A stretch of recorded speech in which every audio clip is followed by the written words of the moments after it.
नमस्कार, मैं हूं अंजू पंकज। बहुत बहुत स्वागत है आप सबका।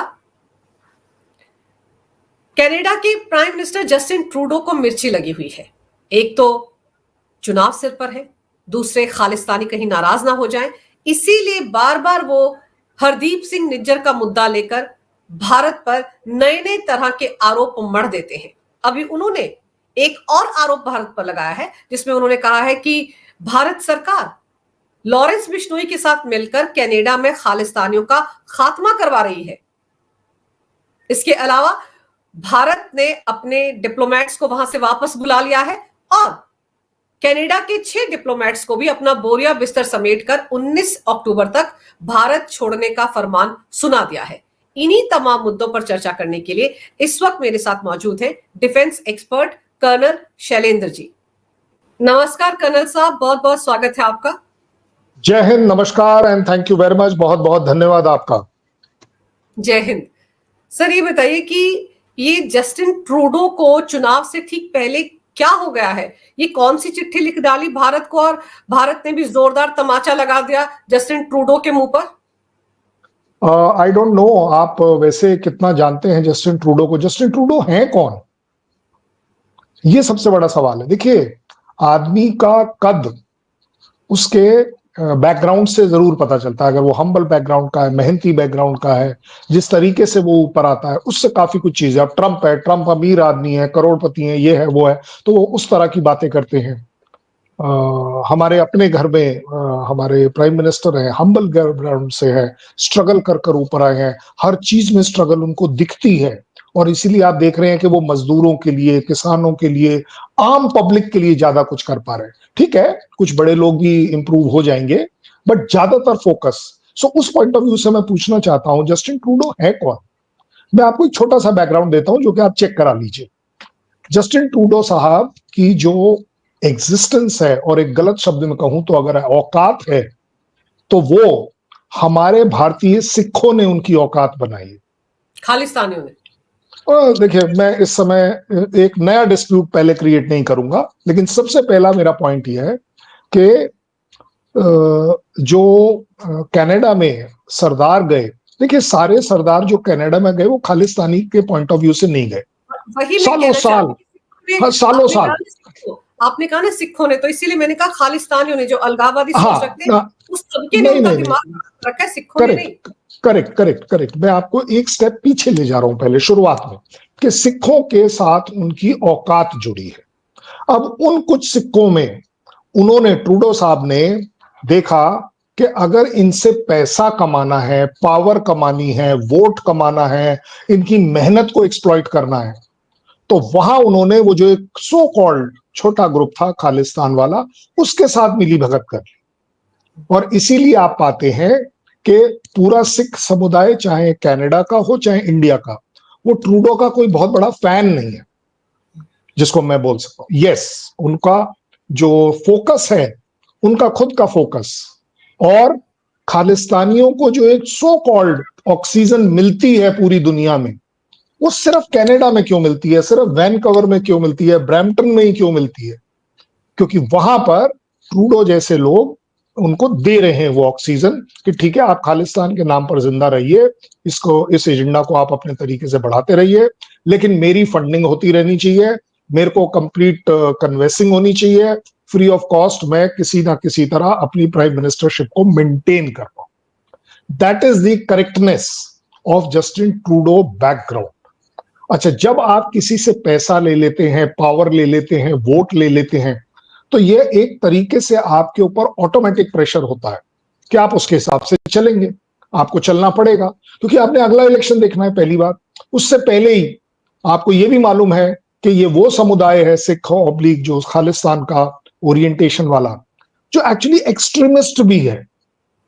अगर ट्रूडो खालिस्तान के सो कॉल्ड सपोर्टर्स, क्रिएटर्स के साथ नहीं चलेंगे, तो बहुत एक्सट्रीम एक्शन लेने की काबिलियत खालिस्तानी जो कनाडा में है वो रखते हैं।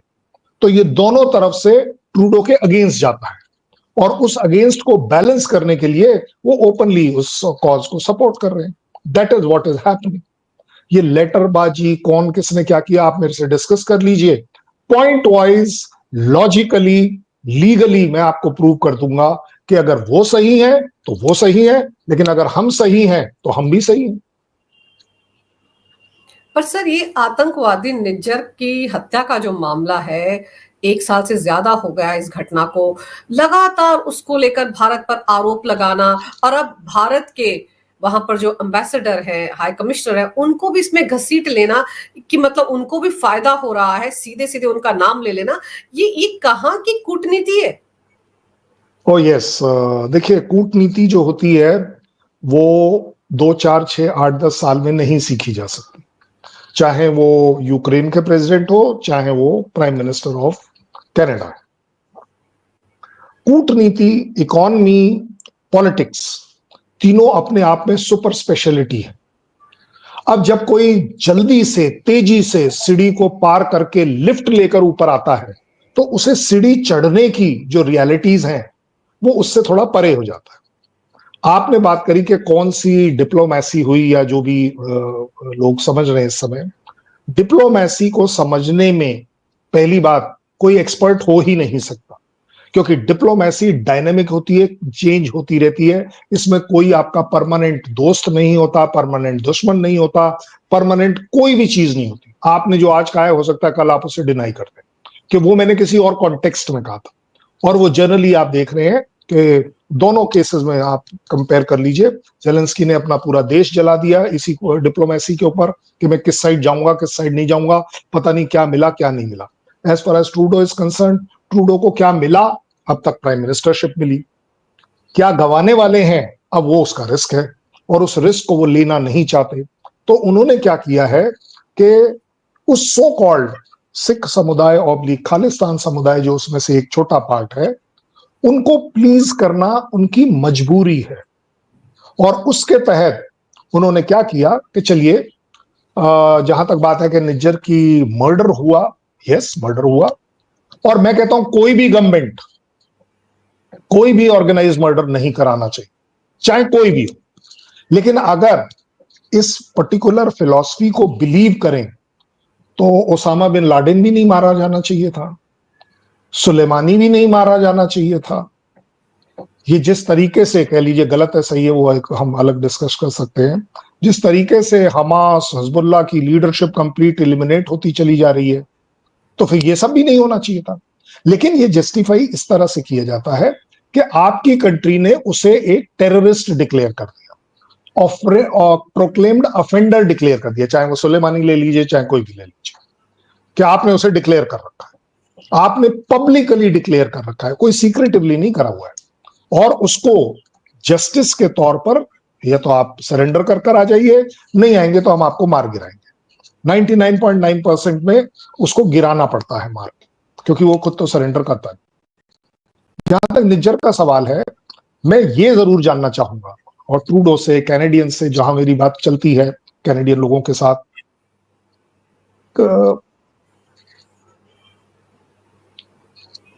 निज्जर ने ऐसा क्या काम किया कनाडा के लिए कि वो वहां के लिए देशभक्त हो गया? सबसे बड़ी बात यह, कोई साइड मत लीजिएगा। अगर उसने कोई एक काम कनाडा की गवर्नमेंट, कनाडा की कंट्री के लिए अगर कुछ सेक्रीफाइस किया, कुछ कंट्रीब्यूट किया, तो क्या किया? उसने सिर्फ एक चीज कंट्रीब्यूट करी कि ट्रूडो का फाइनेंशियल इलेक्शन का जो है वो उसने जरूर ठीक ठाक कर दिया, अदरवाइज उसका और क्या संभव। जितने साल से वो कनाडा का सिटीजन नहीं था, उससे ज्यादा तो वो हमारा सिटीजन था, तो उस पर हक किसका ज्यादा हुआ? और हक होना चाहिए सहीपन का। जब तक वो हमारा था, ठीक है जी, बड़ी अच्छी बात है, हमने उसे आराम से रखा। जब वो कनाडा चला गया, उसने एक नया डायरेक्शन ले लिया, उसके बाद उसने कैनेडियन सिटीजनशिप भी ले ली, लेकिन वो जो नया डायरेक्शन था वो उसने एंटी इंडिया स्टैंड पर लिया। मैं कभी किसी को शायद पॉइंट आउट ना कर पाऊं कि आप खालिस्तान के लिए लड़ रहे हैं, यूक्रेन के लिए लड़ रहे हैं, पता नहीं कौन सी कंट्री के लिए लड़ रहे हैं, मुझे नहीं पता, लेकिन उस कंट्री जिसको आप बनाना चाहते हैं, उसका मेरे देश का खामियाजा क्यों होना चाहिए? उसका लॉस मेरा देश ले और तुम बढ़िया ऐश करो कि तुम एक कंट्री के प्राइम मिनिस्टर, निज्जर चाहता था तो क्या चाहता था कि चलिए जी खालिस्तान बने, खालिस्तान का मैं प्राइम मिनिस्टर बनूं, प्रेसिडेंट बनूं, जो भी बनूं। लेकिन खालिस्तान बने इंडियन टेरिटरी के अंदर से निकलकर, वाह भाई वाह। ट्रूडो साहब को भी यही मैं समझाना चाहूंगा, आपको खालिस्तान बनाना है, आप हो सकता है मिसगाइड होकर बना लें, तो कनाडा में बना लीजिए। आपके पास तो पता नहीं कितने कितने किलोमीटर में कोई है ही नहीं, दे दीजिए इजराइल की तरह एक चंक ऑफ लैंड जहां ये लोग अपना बना लें। लेकिन मेरा अब पर्सनल ऑब्जेक्शन ये है कि मैं इन्हें वहां भी नहीं बनाने दूंगा। खालिस्तान या सिख पंथ किसी के बाप की प्रॉपर्टी नहीं है, ये मेरा इंडियन, मेरे गुरुओं की प्रॉपर्टी है। इंडिया की मर्जी के बिना अगर आप टोरंटो में भी बनाएंगे, वैनकूवर में भी बनाएंगे, ब्रैम्पटन में बनाएंगे, मैं बनाने नहीं दूंगा, क्योंकि you are not the majority. Majority मैं हूं, मेरे देश का पंजाब मेजॉरिटी है। अगर उसने बनाना होता तो पंजाब में कब का बन गया होता। रियलिस्टिकली देखिए ना आप, कि अगर चीज बननी है और अगर मेरी कम्युनिटी में बननी है तो मेरी मेजॉरिटी के साथ बननी चाहिए। पर सर उसका जी सर वो ठीक है, वो एक अलग बहस का मुद्दा हो सकता है, लेकिन अभी जो मौजूदा हालात है, ये जो चिट्ठी लिखी गई है, डिप्लोमेट पर सीधे सीधे आरोप लगाए गए हैं, फिर उसके बाद भारत ने भी उनके 6 डिप्लोमेट्स को बाहर का रास्ता दिखा दिया, 19 तारीख तक उनको देश छोड़कर जाना होगा, और अपने डिप्लोमेट्स को वहां से बुला लिया, क्योंकि उनकी सुरक्षा भी तो एक बहुत बड़ा मुद्दा है ना। इससे पहले भी आप देखिए हमारे डिप्लोमेट्स को लेकर किस किस तरह के पोस्टर पूरे कनाडा में लग गए थे। कि मुद्दा तो लगातार चलता आ रहा है, और अब भारत ने जो स्टैंड लिया है वो बिल्कुल क्लियर कट और स्ट्रेट स्टैंड है, जो कि होना चाहिए, और इसी तरह से बात होनी चाहिए ट्रूडो जैसे आतंकवाद को समर्थन देने वाले प्राइम मिनिस्टर से। अब आपने जो एक नया मुद्दा स्टार्ट किया है, that is expelling the diplomats एक दूसरे के। मुझे नहीं पता कि लोगों ने कितना इसको एक्चुअली रिसर्च किया है या नहीं किया है। बाय द वे, आप सिलसिलेवार चीजों को कर सकते हैं। उनके यहां से एक लेटर आया कि आपके 6 लोग इन्वॉल्व हैं, हमने 6 के 6 वापस बुला लिए उसी समय। उन्होंने एक्सपेल नहीं किया था पहली बार, ये रिकॉर्ड पर चेक करा लीजिए। उसके साथ ही साथ हमने ये भी अनाउंस किया कि 6 कैनेडियन डिप्लोमेट्स जो यहां हैं वो श्रीमान जी 6 के 6 निकल जाए, क्योंकि आपको हम टॉलरेट नहीं कर पाए। अब जस्टिन ट्रूडो ने एक प्रेस कॉन्फ्रेंस करी और उसमें बोला कि जो कनाडा में डिप्लोमेट्स जा रहे हैं, they should be treated as expelled. Treated, they are not expelled. क्योंकि इंडिया ने आपके ऊपर एक थप्पड़ मारा, रीजंस उसको अभी अगले 2 मिनट में समझा देता हूं।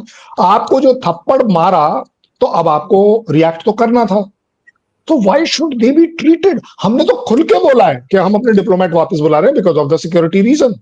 हमने तो एक्सपेल वर्ड ही नहीं इस्तेमाल किया था, और हमने उनके 6 को बोल दिया अनडिजायरेबल। हमने वो भी एक्सपेल नहीं किए एक तरीके से, क्योंकि डिप्लोमेसी में इस तरह के हार्श वर्ड आप और मैं और न्यूज़पेपर मीडिया इस्तेमाल करता है, लेकिन डिप्लोमेसी डजंट एवर से कि you are here by expelled, you are here by this that. लेकिन उसकी जो इम्प्लीकेशन वो बड़ी सीरियस होती है। अब हमारे हाई कमिश्नर वर्मा जी जो वहां हैं, वो तो अपनी जो 30 साल का उनका एक्सपीरियंस है। अब लोगों को रियलाइज होगा कि वो कितने बड़े टेररिस्ट थे कि उन्होंने एक और टेररिस्ट को गिरवा दिया। I don't think it is like that. वो एक जगह थोड़ी ना रहे हैं, दसियों जगह डिप्लोमेट्स रहे, तो कहीं किसी ने उनके ऊपर कलंक लगाने की कोशिश नहीं करी। और अगर करता भी, मैं तो कहता हूं United nation should have intervened कि भाई साहब आपके यहाँ की कंट्री के जितने भी डिप्लोमेट्स हैं वो उनकी जर्नल टेंडेंसी इस तरह की है। नहीं, हुआ क्या है कि कैनेडियन पुलिस ने एक बड़ा अच्छा सा कोई स्टेटमेंट दे दिया कि हाँ जी, इसके पीछे इंडियन एजेंट्स होने के प्रूफ है। इंडिया ने प्रूफ मांगे, उन्होंने सो कॉल्ड प्रूफ देने की सो कॉल्ड कोशिश करी, नहीं करी मुझे नहीं पता, क्योंकि वो ऑफिशियली कहीं नहीं हुआ। ये पहली बार उन्होंने बोला है that the required proofs have been handed over, to which Indian government is not reacting. Words को पकड़िए, इंसिडेंट्स को पकड़िए, आपको खुलता चला जाएगा। अगर मेरी कंट्री गलती पर है तो वो दिखेगी, लेकिन अगर दूसरी कंट्री गलती पर है तो वो भी दिखेगी। सो उन्होंने बोला कि we have handed over the proof to which the Indian government is not reacting. क्यों भाई, आपने कल प्रूफ मुझे दिया और मैं अगर आज रिएक्ट करूं या ना करूं ये तो चॉइस मेरी है। हमने भी निज्जर के लिए तेरे को बोला था, ट्रूडो और कनाडा, कि he is a declared terrorist. आपने उसे अरेस्ट कर मेरे को 10 साल तक हैंड ओवर क्यों नहीं किया? टिट फॉर टैट नहीं है, जस्टिफिकेशंस की बात चल रही है, नेचुरल जस्टिस की बात चल रही है। एज अ कंट्री, एक मरा हुआ आदमी जो हमारे लिए टेररिस्ट था, वो आपके लिए प्रायोरिटी है बिकॉज ऑफ खालिस्तान फंडिंग। वो मेरी कंट्री में इज अ डेड इशू। मैं आपको अभी गारंटी दे रहा हूं, एक काम करिए, एक छोटा सा सर्वे 1 घंटे के लिए करवा लीजिए। निज्जर का फर्स्ट नेम क्या था, बीच वाला नेम क्या था, वही नहीं पता है लोगों को। निज्जर निज्जर निज्जर, कौन निज्जर भाई? 85 निज्जर, पूरी कम्युनिटी बदनाम कर दी उसने तो। मेरे तो पता नहीं 85 अपने आर्मी ऑफिसर हैं जो निज्जर है। What I am again trying to tell you is के इंडिया ने ये जो अभी रिसेंटली उन्होंने प्रूफ दिए, so called Canadian mounted police ने, वो उसके ऊपर रिएक्ट नहीं किया। नाउ आप बता दीजिए मुझे, रिएक्ट कब करेंगे? ये तो हमारी चॉइस है ना, हमारी अपनी कमिटमेंट्स है, हम अपने इलेक्शन में लगे हुए थे वगैरह वगैरह। और हमने जब आपको प्रूफ दिए थे, जब उसको हमने डिक्लेयर किया था, तो आपने 10 साल कुछ नहीं किया। सर हमने तो एनआईए ने तो एक पूरी की पूरी लिस्ट दी है 50 आतंकवादियों की, खालिस्तानी आतंकवादियों को, ट्रूडो को। उस लिस्ट का भी क्या किया उन्होंने? मैं तो यही मैंने आपको सिर्फ एक एग्जांपल इसलिए बताया क्योंकि निज्जर बोलने से लोगों को बीच में कंफ्यूजन पैदा हो गया है, क्योंकि वो कंफ्यूजन ऑर्केस्ट्रेटेड है। प्रोपोगंडा के तौर पर इंफॉर्मेशन वॉरफेयर कर रहे हैं ट्रूडो, कि वो दिखे खालिस्तानी इसको कि देखो यार मैं तुम्हारे लिए लड़ने को तैयार हूं, मेरी फंडिंग कब नहीं होनी चाहिए। क्यों? क्योंकि मेरी फंडिंग के ऊपर डिपेंड है मेरी प्राइम मिनिस्टरशिप। एंड खालिस्तान को वो सूट करता है, जो खालिस्तानी है, कि चल यार 4 पैसे दो, इसके मुंह पे 2 पैसे मारो और इससे अपनी अच्छी स्टेटमेंट्स निकलवाते रहो। मुझे आप एक बात बता जी सर, ये सब कुछ चुनाव के मद्देनजर वहां पर किया जा रहा है, क्योंकि वो जसमीत की जो पार्टी है उसने भी अपना समर्थन वापस ले लिया है। तो अगर इनको साथ लेकर नहीं चलेगा खालिस्तानियों को, तो फिर ट्रूडो की वापसी नहीं होगी सत्ता में, ये भी तय है। लेकिन अब भारत ने जो कदम उठाया है उसका आगे चलकर क्या खतरनाक रेपरकशन हो सकता है कनाडा के लिए? कनाडा किसकी शय पर इतना उछल कूद कर रहा है, ये भी तो समझने की जरूरत है। मुझे लगता है शायद आप भी थोड़ा सा मेरे तरफ बायस हैं कि हम सिर्फ अपना पार्ट देखें, नहीं दोनों पार्ट देखते हैं। कनाडा को क्या मिला, क्या लूज करेगा, इंडिया को क्या मिला, क्या लूज करेगा। India will lose little bit. क्यों? क्योंकि यूएस, कनाडा और यूरोपियन कंट्रीज का आपस का जो रिलेशन है वो थोड़ा सा कहीं ना कहीं हमारे ऊपर प्रेशर लाएगा मॉरल पॉइंट ऑफ व्यू से, कि हम जब उनके सामने खड़े। जहां तक बात है और लॉसेस की, तो एक बड़ा लॉस ये जरूर होगा कि कनाडा इंडियंस के लिए एक बहुत अच्छा destination, choice destination, favourite destination भी माना जाता है। स्टूडेंट्स वहां जाते हैं, पढ़ाई के बहाने सेटल हो जाते हैं। एक बहुत बड़ी संख्या में हमारे बच्चे वहां पर हैं। एक बहुत ज्यादा बड़ी संख्या में नॉन रेजिडेंट इंडियंस भी वहां के सिटीजन बनकर बैठे हुए हैं। वेदर वो हमें यहाँ पैसा भेजते हैं या नहीं, वो एक्चुअली बड़ा इमटेरियल है। But at the same time एक बहुत साइजेबल पॉपुलेशन अफेक्ट हो सकती है अगर, प्लस फ्यूचर में वो हजारों लाखों बच्चे जो पढ़ने के वजह से वहां जाते हैं, क्वालिटी ऑफ लाइफ के लिए जाते हैं, सेटलमेंट के लिए जाते हैं, जॉब अपॉर्चुनिटी के। अभी तो आपने थोड़े दिन पहले देखा, जस्टिन ट्रूडो ने ही मना कर दिया कि हम जॉब्स नहीं देंगे बाहर वालों को। वो तो उनका अपना, वो उनकी क्या कंपल्शन थी। देखिए, इसी को बढ़िया पॉलिटिक्स कहते हैं। कहा वो इंडियंस इंडियंस इंडियंस या खालिस्तानी खालिस्तानी खालिस्तानी कर रहा है, लेकिन उसकी अपनी पब्लिक को, अपनी लेबर को, जो सो कॉल्ड उनका लेबर वर्ग है, उसको खुश करने के लिए बोल दिया कि नहीं जी हम अब जॉब्स नहीं देंगे, पहले टॉप प्रायोरिटी पर अपने लोगों को देंगे। तो आप ही बता दीजिए। सो ऐसा नहीं है कि इंडिया लूज कर रहा है। सबसे बड़ा लॉस इकोनॉमिकली, करोड़ों tons and tons of money goes to Canada for studies by the Indian students. Trade affect होगा, ऐसा नहीं है ट्रेड नहीं अफेक्ट होगा। साथ ही साथ ऐसा भी नहीं है कि सारे यूरोपियन कंट्री सिर्फ तेरा ही साथ देंगे। तेरा साथ 4 दिन और का, जिस दिन तू प्राइम मिनिस्टर नहीं उसके बाद। मैं कह रहा हूं कल आप मेरी मान लीजिए, कल इंडियन गवर्नमेंट अगर उसके ऑपोजिशन पार्टी के कैंडिडेट को फंडिंग और सपोर्ट कर दे, कौन ऐसी ताकत है कि वो दूसरा बंदा नाम जीत जाए? लेकिन इंडिया ऐसा करता नहीं। इंडिया गवर्नमेंट्स बनाता नहीं है, इंडिया गवर्नमेंट्स गिराता नहीं, ये हमारी पॉलिसी में नहीं है। सो दैट इज वेयर, अगर प्रॉफिट एंड लॉस की बात करें तो ऐसा नहीं है कि कनाडा तुम ऐश मार जाओगे और हम ही रोते रहेंगे। मुझे लगता है कनाडा को ज्यादा रोना पड़ेगा, क्योंकि अगर उस सिख कम्युनिटी ने एक डिसीजन ले लिया तो ट्रूडो सिर्फ तुम्हारी किस्मत में रोना मिलेगा और कुछ नहीं मिलेगा। पर सर आप ये देखिए, जो कनाडा है वो निज्जर को लेकर बैठा हुआ है, हरदीप सिंह निज्जर, और दूसरी तरफ पन्नू को गले लगाकर बैठा है अमेरिका। पन्नू को लेकर भी लगातार रायता फैलाया जा रहा है कि उसको मारने की कोशिश हो रही है। उन निखिल गुप्ता को चेकोस्लोवाकिया से लेकर आगे एक्स्ट्राडिशन करवाकर उसको कोर्ट में पेश कर रहे हैं, और अब भारत की तरफ से भी एक टीम जो है वो अमेरिका जा रही है पन्नू वाले मामले में जांच पड़ताल के लिए, वहां के सबूत देखने के लिए। तो ये है क्या सर, दोनों तरफ वो सिख फॉर जस्टिस ही तो है, खालिस्तानियों की तो मुद्दा, चाहे अमेरिका की बात हो या कनाडा की बात हो। आपके खबर के लिए बता दूं, निज्जर का सपोर्ट बेस, निज्जर के लिए जो प्रेम भाव है, ये कनाडा का नहीं है। आप अगेन मैं तो यही कह सकता हूं, सर्वे करा लीजिए, क्योंकि जिस दिन वो मरा था, अगर आपको याद हो, तो ऐसा किया गया था कि ब्रैम्पटन में जो गुरुद्वारा है जिसका वो चेयरमैन भी था, वहां उसका फोटो अंदर गुरुद्वारे के लगाया गया था। I hope you remember that. मुझे इसलिए याद है क्योंकि मेरे एक अपने मित्र हैं जिनको मैंने ब्रैम्पटन भेजा था वैनकवर से, कि आप जाइए और जरा मेरे को वीडियो पे दिखाइए वहां दिख क्या रहा है। सो वहां दो पोस्टर थे, एक बाउंड्री वॉल के ऊपर लगा हुआ था और एक अंदर लगा हुआ था।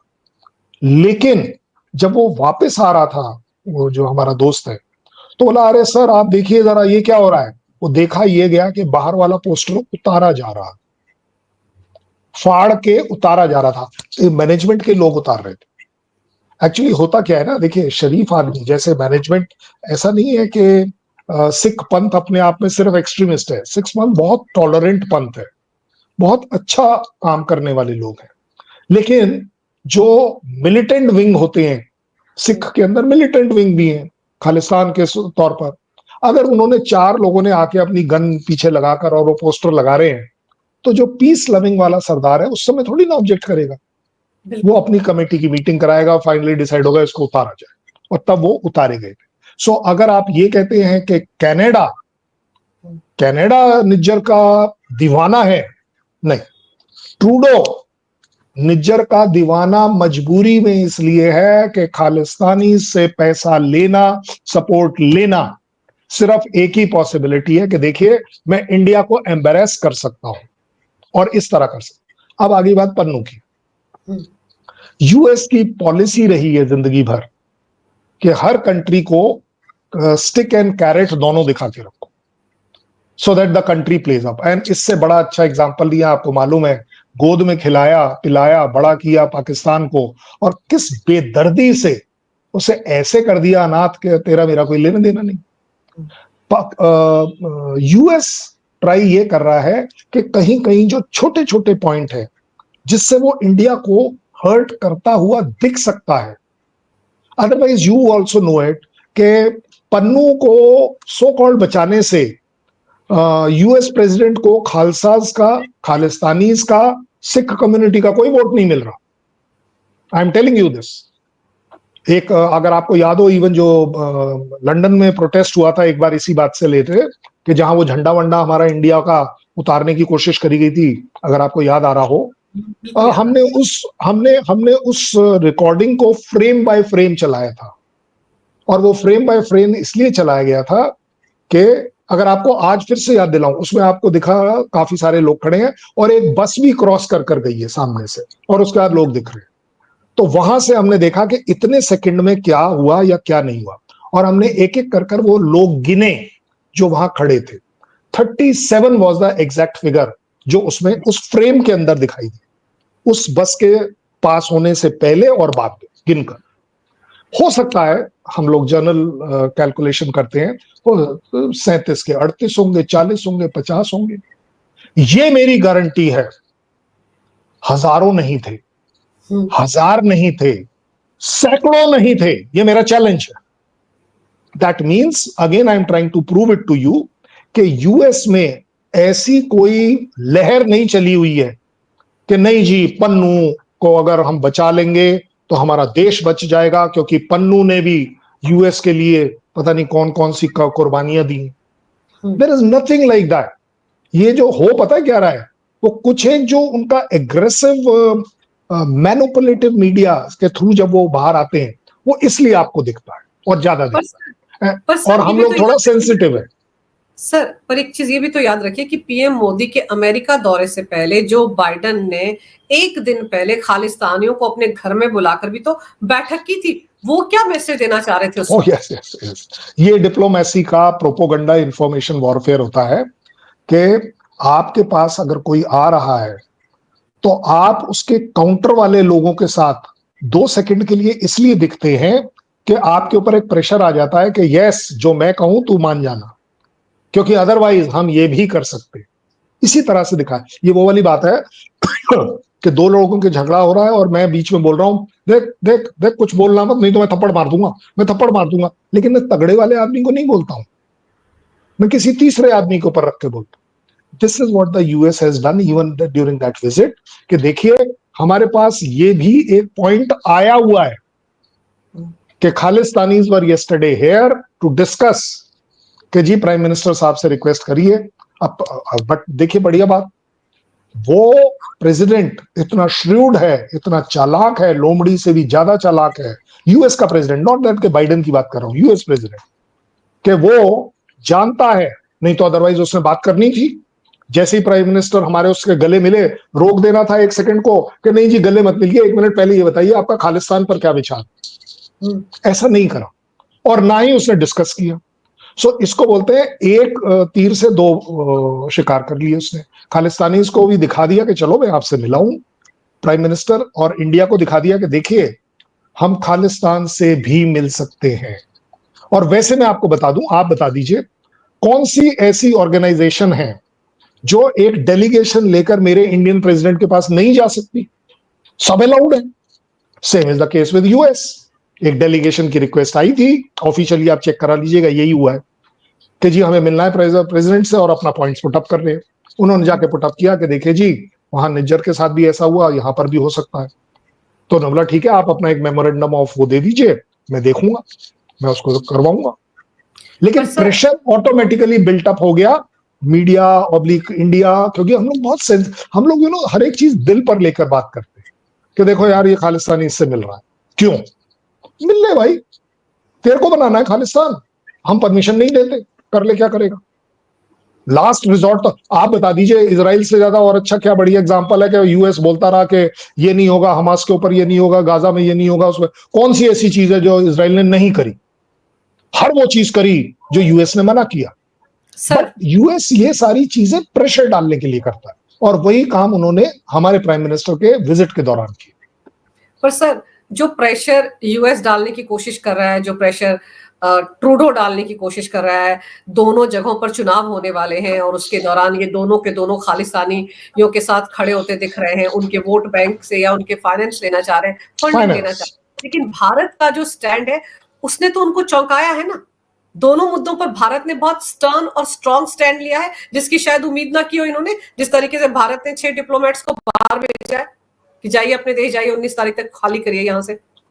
वर्ल्ड कम्युनिटी में ये एक बहुत बड़ा डिस्कशन पॉइंट है कि इंडिया को डील करने का जो तरीका सदियों से चला आ रहा था कि थोड़ा सा डरा दो, थोड़ा धमका दो, ट्रेड का थोड़ा सा अट्रैक्शन दे दो, कोई रिपरकशंस का डर दिखा दो, वो पिछले 10-15 साल से नहीं हो रहा। मैं आपको एग्जांपल देता हूं। S-400 आप नहीं लेंगे चाहे कुछ भी हो जाए, मेरे पास तो आ गई भाई, कर लो क्या करोगे। आपने बोला BMP नहीं लेंगे, हमने तो BMP ले ली। आपने बोला वो जहाज नहीं लेंगे, हमने तो राफेल ले लिया। आप तो चाह रहे थे कि आपने तो बोल दिया था कि हम F-16 छोड़ो, हम तो F-22 दे, F-35 दे देंगे। हालांकि वो बोलने के तरीके होते हैं, ये इतनी आसान नहीं है। आज आप ही वो कंट्री हो यूएस जो प्रेडेटर देने के लिए मेरे साथ साइन कर रहे हो। देखो उनका मोस्ट स्ट्रेटेजिक वेपन सिस्टम जो उसके अपने कोटरी में, नेटो के कोटरी में भी सबके पास नहीं दिया हुआ है। It is to a very select few, मेरे ख्याल 7 कंट्री है शायद जिनके साथ वो ये शेयर करता है। अब आप बता दीजिए क्या मैं इस इंडिकेटर को किस तरह से लूं कि क्या मैं उसका फेवरेट हूं, या मैं इस बात से डरूं कि पन्नू के चक्कर में कहीं मेरा गड़बड़ी ना हो जाए। इसको कहते हैं टॉलरेंस, इसको कहते हैं डिप्लोमेटिक साइलेंस, कि ठीक है यार, तुमने बोलना है पन्नू के बारे में बोल लो, तुम्हारा हक है, तुम भी डेमोक्रेसी हो, मैं भी डेमोक्रेसी हूं। आपने अगर फोल्डर भेजना है, आप फोल्डर भी भेज दीजिए। हमने तो एक टाइम था, अगर आपको याद हो, कि पाकिस्तान को पूरा प्रॉपर फोल्डर ही नहीं दिया, उनके लोगों को इनवाइट करके दिखाया भी था। उन्होंने किया क्या, आप बताइए? अगर कुछ भी किया होता तो मैं ये मान लेता कि ये सिस्टम्स जो हैं ये वर्क करते हैं, लेकिन they don't work, simple. And अब लग रहा है मुझे कि इंडिया भी इसमें काफी अच्छी मेच्योरिटी ला पाया है। ठीक है, आप बोल लीजिए, करेंगे हम अपनी, और हम जो कहेंगे और करेंगे वो हम दिखाकर करेंगे, किसी से डर के नहीं करेंगे। I think that is the message which has gone to the world, और इसलिए आप देख रहे हैं काफी हद तक इस बात की पॉपुलैरिटी आती चली जा रही है कि India is a future power, not only economically, even politically. बिल्कुल, भारत के इस कदम से एक स्ट्रॉन्ग मैसेज, तो आप सही कह रहे हैं, वर्ल्ड कम्युनिटी में चला गया है कि भारत को they can't take for granted. Bharat अपनी सही बातें अब खुद सरेआम बोलकर करता है, और भारत ने कह भी दिया है कि हमारे पास तो अभी बहुत सारे ऑप्शंस हैं, आगे चलकर हम उनको भी अवेल करेंगे। ये भारत ने कह दिया, हम तो बिल्कुल आजाद है अपने तरीके से करने के लिए। तो अब देखते हैं सर, अभी तो फिलहाल डिप्लोमेट्स भेजे गए हैं और हमारे वहां से आ रहे हैं, इसके आगे भारत क्या कदम उठाता है इस दिशा में, इस पर तो सबकी नजर रहेगी। लेकिन आपने इस विषय पर जो विस्तार से जानकारी मेरे दर्शकों को दी, उसके लिए आपका बहुत बहुत धन्यवाद। नमस्कार, जय Hind. Thank you very much, बहुत बहुत धन्यवाद, जय हिंद।